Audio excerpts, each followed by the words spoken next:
A Giants podcast for Giants fans By Giants fans. from the offseason to the wins and the losses. It's time to take one Giant step. Welcome in to One Giant Step. I'm Shaun Morash. He's Bryce Gelman. Our weekly episodes tick down. We have about 3 weeks to go of these before we go totally bi-weekly here with the recaps and previews of the regular season. We are just humming along here, Bryce. I can't believe feels like all the draft coverage was just yesterday, and here we are right in the thick of things. So I did get a couple tweets. I'm just going to start it off with here. At Shaun Morash on Twitter, at Bryce Gelman on Twitter. Shaun, where's One Giant Step? Been looking for your reaction to the preseason game. Here's the deal. As I alluded to last week, I could not see the game live, okay? I had my nephew's christening, all the stuff that was going on. This is a very tricky couple weeks for me at the Giants preseason where I'm leaning on DVR. I've completed the watch, completed by Monday. I also know if I came out and did a recap episode on Monday, by the time I finished everything, Monday morning, by the way, is when I finished the second half, then you guys would have continued with this expectation. Here's furthermore. The Giants are about to play a preseason game Saturday night versus the New York Jets. I anticipate being able to finish that game and getting the game done at some point Sunday. However, Sunday I am on the road, a little last of before football season vacation for an entire week in another part of New York State, upstate. Gonna head there with my family. Hearing a lot of excuses here, Shaun. No, but I'm showing everybody. While I am up there, the Giants will then play their third preseason game versus the New England Patriots. I may not get to that third and final preseason game by the time I return from vacation, handle what I have to handle. I am not kidding. Now, again, it's hard subject to change. Maybe I'm sitting up on vacation, it's a crappy night, and I whoop out, the phone and I start watching the game. Like anything's on the table. But I know I will not have actual time to watch that Giants third preseason game until probably 72 hours after it kicks off on that Sunday night. So that is where I am, Giants fans. That is why I didn't give you right away a reaction with Bryce here. Me and Bryce are going to kind of figure out what the deal is next week. Do I have time with Bryce to schedule to squeeze one in before I'm on the road, something like that? If not, does Bryce have to kind of give a solo one? I'll text him some thoughts. I don't know. Like at some point, we'll have One Giant Step next week. And then I'll be back after my trip, post that Patriot final preseason game with all the final cutdowns, pretty much there on out, because that's the way the radio world works. So that's kind of a thumbnail of what's going on here. So here we are. We're going to squeeze everything into this episode real quickly. Our thoughts on the Bills game, of which if you are a Giants content, consumer, I'm sure you've had plenty of different podcasts where you've talked about that. But, we'll give you our thoughts on that. We'll talk about joint practices. Bryce was at the one at the Giants facility on Wednesday. So he'll give you some thoughts on that. And we'll kind of give you a look at what we expect. Brian Dable has spoke by the time we're taping this on Thursday about kind of hinting what the plan is for this preseason game. All right. Summed it all up. Nice, tidy 3 minutes. One Giant. This is why, again, download, subscribe. If you're a fan, bang, you're going to get it every time one comes out. And you're going to get a little more rhythmic here once the season starts. So, Bryce, as I said, we are taping this. I'm not kidding. 4 days or whatever after this preseason game has been played. So by now, a lot of the stories are tired and old, but just kind of our Giants Bills takeaways. I could spend 10 minutes talking about how much Jackson Dart impressed me. I could do that. However, it's obvious he played really well. It's the easy thing to do. Everyone in the mother is talking about it. Yeah. Exactly. We know the throw to little Jordan Humphrey was great. We know the screen game was working great. He was not perfect. Like, it wasn't like a complete, oh my God, flawless project, right? The play before the touchdown, it should have been a pick. It should have been. I'm going to talk about that play in relation to another player in a second. Shoulda, woulda, coulda, though. That's the name of the game, right? Like, things like that happen. There's a lot of great NFL quarterbacks. Mahomes might have 4 should-be picks in a game. So just keep that in mind. I'm not going to get overly critical. We know he was great. So I think for the sanity of our podcast listeners, you don't need us to tell you that he was a really good player. And we're not going to hot take this and say, oh, there were several mistakes. Like, we know he played well. And that's really good. Okay. I, again, am a big believer in not taking what you see in the preseason and saying, well, this has to happen here in the regular season because it's vanilla defenses, offenses, and all that. What I'm going to try to do is give you guys an opinion based on past preseasons and comparing how the Giants look, because I think that is a little more apples to apples in several ways. My biggest takeaway above anything else, the offensive line and the depth of the offensive line. This is not a great offensive line by any means. They need Andrew Thomas back if they have desires on winning more games than we anticipate. James Hudson made a bunch of penalties on that opening drive. However, the combination of a Hudson and a Bow at those two tackle positions behind Thomas and Illuminor is a lot better situation than Josh Azudu and Chris Hubbard and yada yada. So Bryce, right off the bat, that was my biggest takeaway. Now, as part of that, because this also carries into what we're going to talk about the joint practices, I thought Marcus Bow was fantastic in that first game. Yeah, However, I have 3 points on that I want to get to from the joint practice. Okay, but based on, as you like to say, put a pin in that. Let's start with the preseason game. While everybody's waxing bone, going back between left tackle and right tackle is not easy. He also was the guy that basically got completely destroyed. I think it was Gregory Russo, on that play that should have been the would-be interception. That is a complete collapse by Bo. I went back and rewatched the game. It might have been the worst play by a player on the offensive line in the game, which is ironic because he got the flowers. Yeah. But they didn't allow a sack in the game. Why do I know I'm kind of talking in circles here, but why do I bring up the past preseasons? If you had the ability to go back in your brain and remember some of the past preseason games, and it goes for all the depth, the second string, the third string, the Tommy DeVito games, the Tyrod Taylor games, all of this that has happened in the preseason. And the Giants haven't played a lot of starters in past preseasons. They changed that approach. Giant quarterbacks with those second and third stringers have run for their lives behind some of the depth the Giants have had on the offensive line. And we can compare it to that. The depth has arrived to a point where, Bryce, again, you don't want Thomas having to get screwed anyway, but plug and play stuff, the Giants seem to be in a better position at that area, which I think is so critical to Giants' success. Yeah, the depth is massive, but we also saw Russell Wilson be quick and decisive with his reads. He got the ball out quick. I think that this has been an issue for so long with Daniel Jones and yada, yada, yada. We've gotten into it a million times. Obviously, we don't have to worry about that anymore, but one of his biggest issues was, not being able to look past the first read. If it wasn't there quickly, he panicked. But the thing is with Russell Wilson, he can get it out to his first read. He can regroup, find his second, third reads. I think that's what we saw. One of my biggest takeaways. And obviously, the depth of the offensive line is massive, and Bo was unreal. And again, I'm putting a pin in it. I want to talk about what I saw in joint training camp yesterday.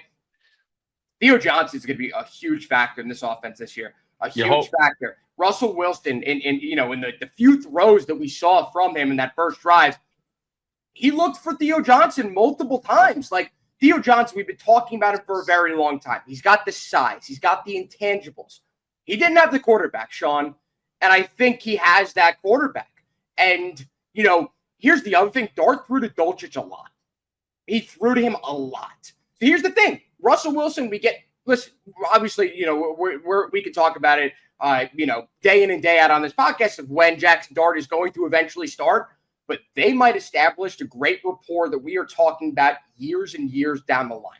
And I'm not trying to get ahead of myself, but what I saw is, dude, I really like what I saw from Theo Johnson. He looked a lot more comfortable. He looked like he was expecting the ball more. And that's what can happen when you're playing with a competent quarterback for once, Shaun. Yeah, and I thought the tight ends overall did a good job in the preseason game. Yeah. And Fedoni made a couple incredible catches, and he's going to be an interesting case because you mentioned Greg Dulcich. That's the guy Russell Wilson had rapport with in Denver. Russell Wilson, though, throughout his career, it's kind of like a misnomer. He doesn't necessarily love the tight ends. The tight ends are like a break glass in case of emergency. Like, Freiermuth's stats weren't incredible last year. It was all stuff used in the flat. So I do think Jackson Dart trends to somebody who's going to use the tight ends a little more than that. Which I wonder if early in the season, maybe Theo Johnson's held back a little more than we think, and that kind of takes off more with Dart. But it's going to be a numbers game there as well. They're certainly treating like Daniel Bellinger felt like a guy who could have been a surprise cut. They're certainly treating him like somebody who's going to be on the team with all the starter reps and everything. You throw that in with Theo Johnson. I think those are your top two. Then you have to get down to it. Is Dulcich going to make this team? Manhurts is a big blocker. Yeah. Fedoni, you used a draft pick on. Are you just hoping nobody claims Fedoni and you could slap him on the practice squad? Giants surprisingly deep at the tight end position, which is going to be fairly interesting. The other point I wanted to bring up before we get to the joint practices, Stock down on Amir Smith-Marset. I mean, they've tried him a bunch here at wide receiver, especially some of that slot stuff. He started camp as the backup to Wan'Dale Robinson. He's not running enough with the sticks. And here they are bringing in Gunnar Olszewski after the injury to Bryce Ford-Wheaton. He's catching passes all over the place. Looks like a little Cole Beasley. We already know from 2 years ago he could field punts as well. And you have this Montrell Washington who's pushing for a roster spot, guy who came over from the Chiefs practice squad. Bryce, after watching that preseason game and seeing Montrell make a couple plays, seeing obviously Gunnar making plays as well, I do wonder, the whole reason Amir Smith-Marset is here is because of the return game stuff. And he had that big return, obviously, remember, versus the Colts late in the year, and he's very good in that realm. But if you feel pretty safe with Gunnar kind of fielding some kicks and punts, and dare I say, Dante Turbo Miller, who was a big part of what the Giants did in the preseason game with his speed, I don't think as we sit here, I think that could end up being kind of a semi-surprise cut as Amir Smith-Marset. And that was another takeaway I had from the Giants-Bills preseason game. Yeah, I want to get into that a little bit more when we talk about the joint practice, because from what I saw, he was only really in special teams. And again, I'm going to get to this, but I wasn't really in a good position to see the offense at first. And then they ended up switching sides, and I ended up seeing a lot of it. But they did special teams. He was one of the two returners on the kickoff. They didn't, for whatever reason, they didn't practice the punt returns. I don't understand. I guess they're still feeling out you could still say new kickoff return system. It's now year 2 or whatever. But yeah, I mean, he wasn't in like the obviously the 11 on 11s and the second and third teams. From what I saw, he wasn't in. Again, this is something that we'll get to in a second here, but I don't want to jump the gun here. All right, so let me just finish this because this is where I love Bryce. Bryce is a young, eager puppy dog. I'm a beaten down older man now at this point, 38 years old. Bryce can't help himself 2 straight takes, jumping ahead to the joint practice because he was there. So we're going to give him that in a second.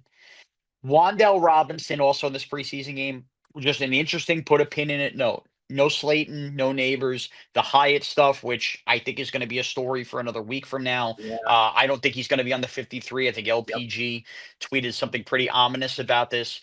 They were using Wan'Dale Robinson in this game on the outside. Didn't really see a lot of action. I don't think that's where his strength is, but just interesting that they're working on that versatility now in a Russell Wilson offense. And maybe that's also because they know Russell Wilson doesn't love the middle of the field. So try to, while there's a numbers game, get Wan'Dale cooking on the outside, leave Montrell Washington and, Gunnar on the inside. But interesting to note that they're willing to use Wan'Dale Robinson on the outside. Those are my big takeaways, Giants, Bills. Of course, Abdul Carter, the minimal sample size we got. He was great. He was special. You have one more off the game?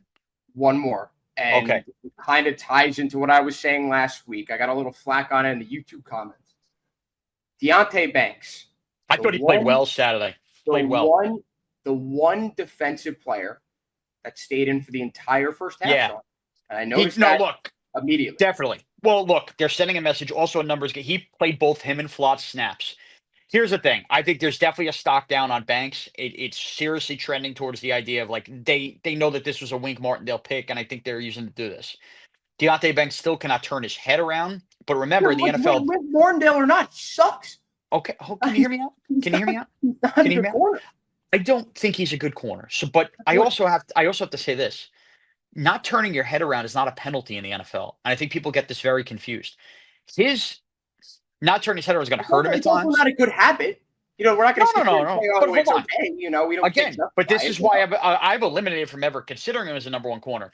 That one play that ends up being a non-catch where the receiver on the Bills makes an incredible catch from behind, where it does on the side, That's actually great. That's great coverage. Yeah, he doesn't let it burn it. And he ends up forcing the incompletion by forcing the guy out of bounds. So, look, he is the poster child for Giants negativity now. Like, we have no expectations for Evan Neal. He also didn't play in the game. The new ire of Giant hatred is going to be Deonte Banks. And I'm not saying I'm not with that. I'm just saying. Great. That's amazing that the one thing that Giants fans are focusing on in terms of their hatred and, directing that towards is the cornerback 2 position. It was the quarterback. It was the offensive line. It was it was everything. But at the same time, it's a good problem to have. It is. At the same time, though, I think Giants fans need to take a deep breath and realize the roster's in a good spot, and it's a major disappointment Banks has. But not everything he's doing out there is bad. Like cornerback 2 stuff. If you're running with a receiver, and he did a lot of that. Now playing with the first hit, they're sending him a message. And the other thing that actually pisses me off more than anything, because I'm in favor of this, right? Like if Flott wins the job, he wins the job. He was a really young player 3 years ago when they drafted him. it's okay for a third-round pick to turn into a starting corner. Like, there's positive there. Yeah. He's got to stay on the freaking field, though. Yeah. You know what I mean? So for all the hate that Banks is getting, can Flott stay healthy? Now, he finally returned to the joint practice on Wednesday, but, like, he's got to get out there and play some reps. Okay, now to the joint practices. Bryce, I'm going to give you a couple minutes just you were in person to see it, but let me just give you kind of my takeaways based on talking to people, reading everything, seeing the highlights that are out there. Day one at Florham Park seemed to be troubling at times for the Giants offense. That was the day that Sauce practiced, that, the Jets big pass rushers practice. They did not practice the second day. But on the flip side, the Jet offense also struggled seemingly at Florham Park. And I think the overall takeaway, then by the time you got to the second day, Jet offense, seemingly you were there, continued to struggle. Giant offense performed better. Giant offense also then was out Jermaine Illuminor. We already know they're out Andrew Thomas. Hadn't had Malik Neighbors both days. But then that Jet defense, I think it kind of canceled out when you don't have Quinnen, you don't have Jermaine, you don't have Sauce Gardner. So it's very hard that second day you were at to go Giants offense versus Jet defense, knowing so many key components. Malik Neighbors, I mean, they're being very coy, but I'm also not worried because it's also the Giant MO. He was also out in pads, although he didn't practice. I just don't think they wanted him in a very ramped up, like fiery practice with the Jets. I will panic if he's not out there week one. Don't get me wrong. I'm not going to panic if he doesn't see the field in a preseason game. But the Giants offense, without Malik Neighbors and without Slayton, by the way, that's very sneaky. Like, I don't know what you're expecting. You're already challenging the depth chart big time in an offense that you're thinking, besides running the ball, is going to throw the ball down the field. Like, they're going to struggle if they don't have those two wide receivers. They struggle enough as it is. So, takeaway from joint practices, I can't fully invest on what's wrong with the offense when you're missing those two wide receivers. But defensively, that second day and you were there, that Jet offensive line and Membu and Fashanu, and yes, Membu's a rookie. He's got to earn it. Fashanu, I think, is going to be a really good player. Great. Giant pass rush continues to be the story of, I think, either New York team right now and could be the calling card. And that is a position that's, I would say, outside of quarterback in the NFL. And I guess left tackle. The next position that you could win or lose games by having a great one or a terrible one is the pass rush, despite what else is going on your team. Man, if they're kicking the Jets' offensive line like that's ass. And the Giants, again, remember, their offensive line is not whole yet. That's a whole Jets offensive line. Really, really positive stuff there. Again, Giants last year, I tweeted this. I was at the joint practice with the Lions, and the Giants, basically were punching the Lions in the mouth. The Lions ended up going to the divisional round last year. The Giants won 3 games. 15-2. So, you know what I mean? Like, 3 games. For all the talk about, well, joint practices mean more than the preseason games. Like, I understand that with teams building, but like, does it? Like, you can have a good day, bad day. And you also, the next day, you can go out there a second straight day and do all that other stuff. So I think it's cool. I think it's all great. Look, we're definitely coming out of this more, outside of injury stuff, more positive about the Giants than negative, which you always want to be. But again, hard to tell. And the Giants just need to get some of these bodies back. Now, Bryce, you were at the Quest Diagnostic Center. I think that's what it's still called. Yeah. You were there for day 2. Neither of us are there for day 1. Give us your thoughts. So I was there, and first off, it was hot as hell. Extremely hot. We even had the cover or whatever. But so I originally was behind the right side. There's 2 practice fields. It was on the right side looking at the Giants defense versus the Jets offense. And from what I saw, and again, this is a Jets podcast. This is like both of us. You obviously talk football on the fan. Like you're very in tune with what's going on with the Jets. You know about their offensive line. Shaun, from what I've heard, all around, this could be one of the best Jets offensive lines in years. It's been the biggest question mark with them for the last 4 or 5 years. Yeah. They had their starters out there, Shaun, and the Giants' defensive line still dominated. Like. I think it's objectively true, and I feel like it's becoming more and more accepted around the league that this is the number 1 defensive line, and it isn't particularly close. Well, what I saw, first off, Abdul Carter, and seeing these guys in person is just completely different. Watching Abdul Carter and Brian, they're massive people. Like, they're above 6'3", like, and how quickly they move. They're extremely hard to stop. And, a couple of other things that I saw, and it's kind of been an ongoing trend here, the Giants can't defend the run.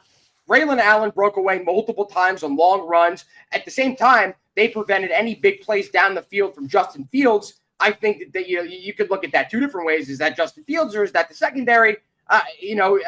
Again, we could look at that on both sides of the coin. But from what I saw, again, the Giants struggle heavily, mightily, to stop the run. And I believe that it's becoming more and more evident in my mind what opposing offenses' game plans are going to be against the Giants, right? They're going to run the ball down our throats. It's not going to be, okay, we're going to drop, like when they play the Lions. Jared Goff is not going to drop back and throw the ball 45 times. They're going to run the ball 40 times, 20 times with Gibbs, 20 times with Montgomery. They're going to continue to run the ball because that is where the Giants clearly are not up to par with our expectations. Now, look, there's no doubt. I think that's the major weakness, even more than cornerback 2 on the roster. But I'm going to actually go back to the preseason game here. Yeah, everybody I talked to when I was over at camp, at least that was watching from the team, going, I guess it's going to be Roy Robertson Harris that has to start there because of the run game. But I don't know, is that great?